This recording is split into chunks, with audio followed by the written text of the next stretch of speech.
Freezing the current front line in Ukraine would leave it vulnerable to another attack, Business Insider reports. Experts warn that the freeze would likely be a prelude to future conflict rather than a long-term solution.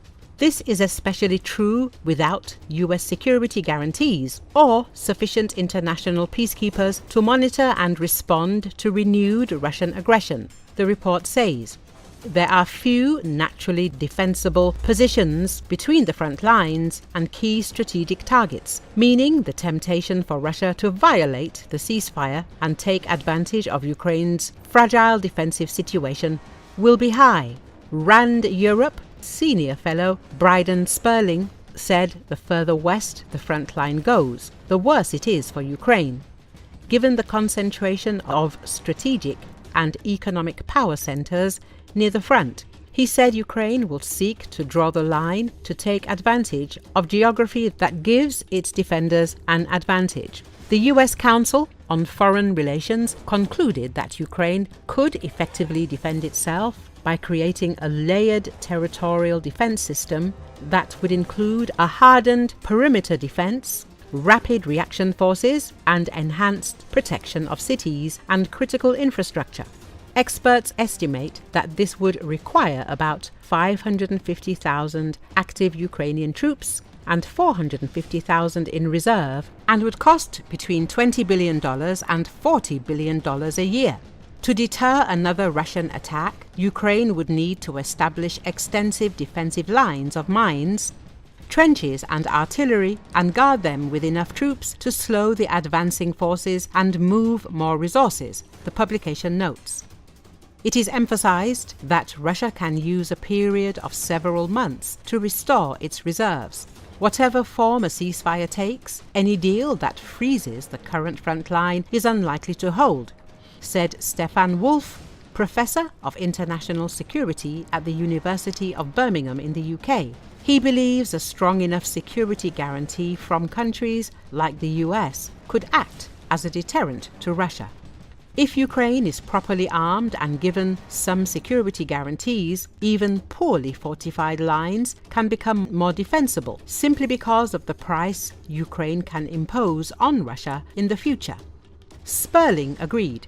If Europe or the US were indeed prepared to provide real support in the event of a renewed conflict by Russia, this would create a serious strategic dilemma for any future Russian ambitions in Ukraine and would greatly increase Ukraine's ability to withstand any new invasion.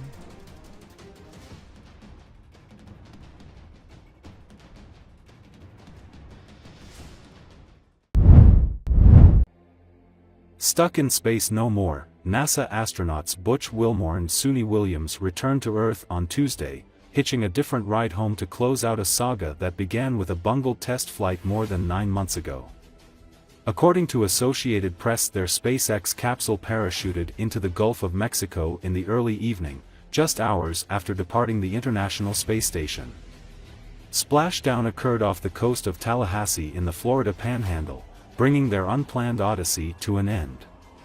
Within an hour, the astronauts were out of their capsule, waving and smiling at the cameras while being hustled away in reclining stretchers for routine medical checks.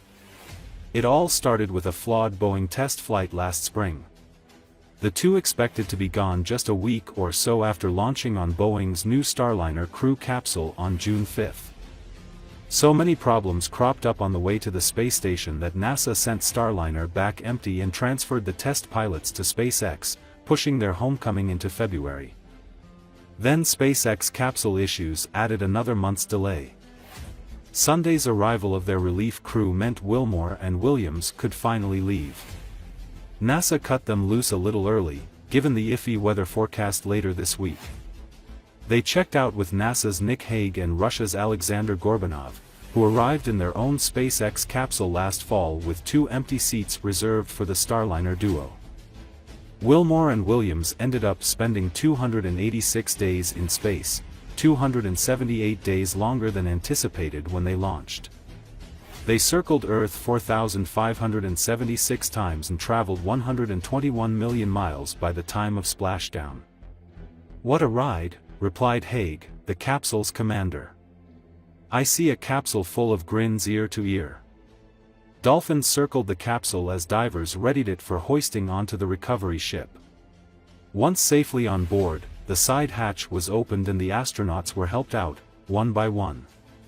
Williams was next to last out, followed by Wilmore, who gave 2 glove thumbs up. And as standard, the recovery director and crew support teams were on that first helicopter out.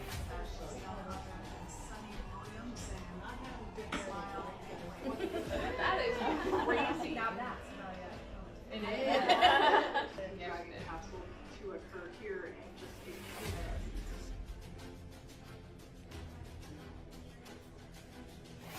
minutes. It's awesome.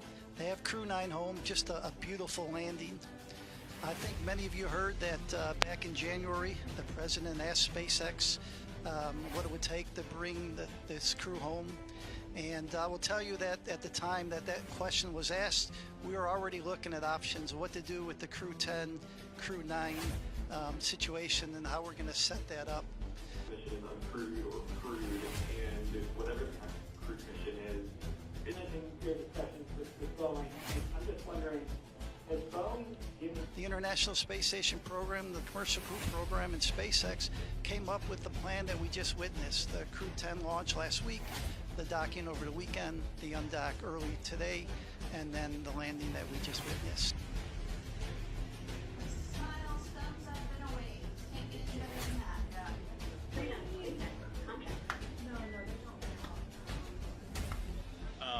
You know, the thing I think back of this whole time frame is how really resilient Butch and Sonny were the whole time. I mean, they launched on what was going to be a short test flight with the crew flight test vehicle with Boeing, and then they moved very quickly into station increment operations, and they became seamlessly part of the International Space Station.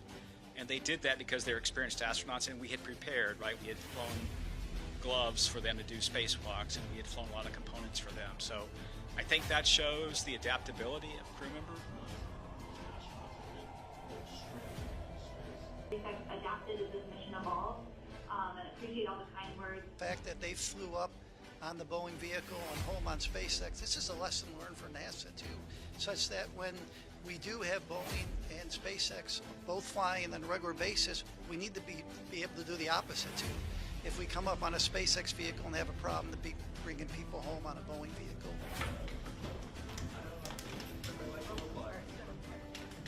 And team have been waiting for Dragon's splashdown, and they will now make their way to the splashdown location. Our Crew 9 team members will egress from the Dragon spacecraft. Now, here on your screen, we can see dolphins, actually, who want to come and play with Dragon. Now, one of the fast boats there in place, working to assist.